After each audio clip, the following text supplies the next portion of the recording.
Welcome to today's Kwik Brain Challenge. And really the point, as you know, of this challenge is to become a master of your own behaviors and your own habits. And that really is the key, because we often talk about how what you want in life, the treasures in your life, is really, they're hidden in your daily routine. And so the purpose of the Kwik Brain Challenge is I've taken my morning routine, the things that I do every morning, and turn it into a weekly challenge. Little bite-sized, little behaviors that add up to big things. Because remember, consistency compounds. Consistency compounds. Little by little, a little becomes a lot. So you start doing one little thing, like brushing your teeth with the opposite hand, or taking cold showers, or learning how to juggle. Little things like that.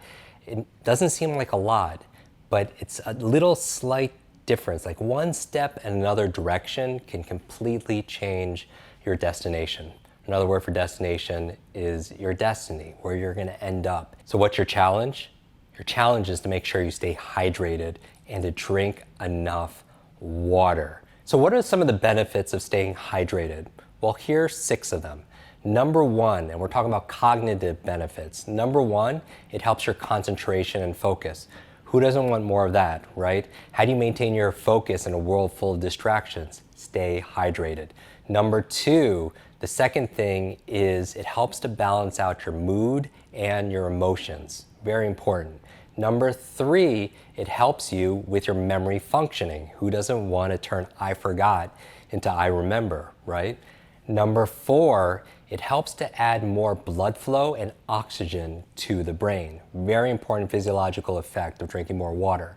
Number 5, it helps you to relieve or maybe even prevent headaches. So those of you who have aches and pains between your ears, think about your hydration. And finally, number 6, it helps you to relieve and manage your stress better. One of the things with stress is, as we're stressed, it puts us in fight or flight, that sympathetic mode, and it's not really good for thinking, for problem solving, for making good decisions. And that's where hydration comes into play. It's something so small, but again, as your brain coach, a coach doesn't always tell you something brand new. A coach sometimes will just remind you what you know is true.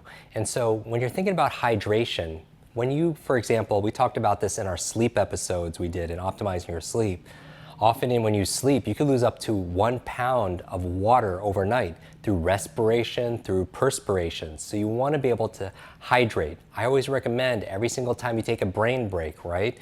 25 minutes of study, 25 minutes of work, and then you stop. And what do? You take deep breaths, right? Because the lower 1/3 of your lungs absorbs 2/3 of the oxygen. But sometimes when we're going through and we're getting through our inbox and we're writing that business plan or whatever, we tend to not breathe because of our posture or because of the state that we're in. So not only do you breathe, but also what else do? You move, because as your body moves, your brain grooves. So that's why we did both of those episodes. And finally, though, you want to hydrate. That's a perfect opportunity. During your 5-minute brain breaks, take a moment to hydrate. Now, how much water do you need? Now, you see and you've heard many times it's 8 glasses of water. Now, that could be a baseline, but really it depends on a number of factors. It depends, number 1, on your body mass, right? So some people, depending on your size, you might need more or might need less. It also depends on your environment.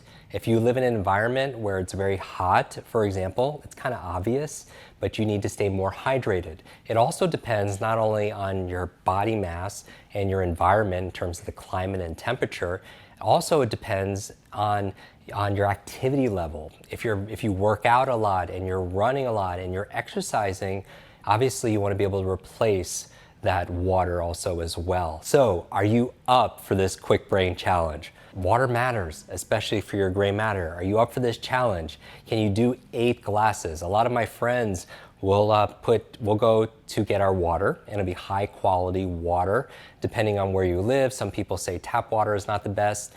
We've done episodes on staying away from water that's in plastic bottles. And so it's the quality of the water, and it's also the quantity of water as well. So what I'm going to ask you to do, if you're up for this challenge, remember, with challenge comes change. And we want to create some radical beneficial, positive change in your life, I want to remind you to drink more water. So what do? Take a snapshot of this video, or take a snapshot of this podcast, or take a photo, even better, of the water that you're drinking. So what my friends and I do is we'll have 8 different water bottles, and I have like a Kwik Brain water bottle, if you will. I fill it with water, and I just make sure I get through all 8 of them throughout the day. And so also, we've done episodes. If you want to refer back to past episodes where we talk to Dr. Lisa Mosconi. She talked about how just being 1, 2, or 3% dehydrated could dramatically affect your reaction time and your thinking speed. I mean, if you want greater reaction time and thinking speed, upwards of 30%, stay hydrated. So I challenge you to take a picture of the water you're drinking, hashtag Kwik Challenge, KWIK Challenge. Make sure you get the spelling right so we see it. And also tag myself at Jim Kwik and our company at Kwik Learning, KWIK Learning, and we will repost some of our favorites. And as always, every single week we award Amazon gift cards and also books of some of our favorite authors that have been on our podcast as a thank you for sharing this with other people, because we appreciate every single review. I mean, really, the joy stories our team gets to read every single day, whether it's the rating that you give or the review on this podcast or on social media or your emails, all of that touches our heart because we're on a mission. Growing up as the boy with a broken brain, we want to leave no brain left behind. I want your brain and your family's brain and your team's brain and your friend's brain. I want them to be better off because we had this conversation. So share these posts with your friends, subscribe to the podcast, and remember, start from the beginning, especially those first 4 episodes. Learn anything faster and improve your memory now. Those are the foundation of our Kwik Brain methodology. So again, post your success stories, share it, because when you teach something, it becomes part of you. It's not just information or inspiration, it becomes implementation and integration. And remember, how much you drink and what you drink matters, especially for your gray matter.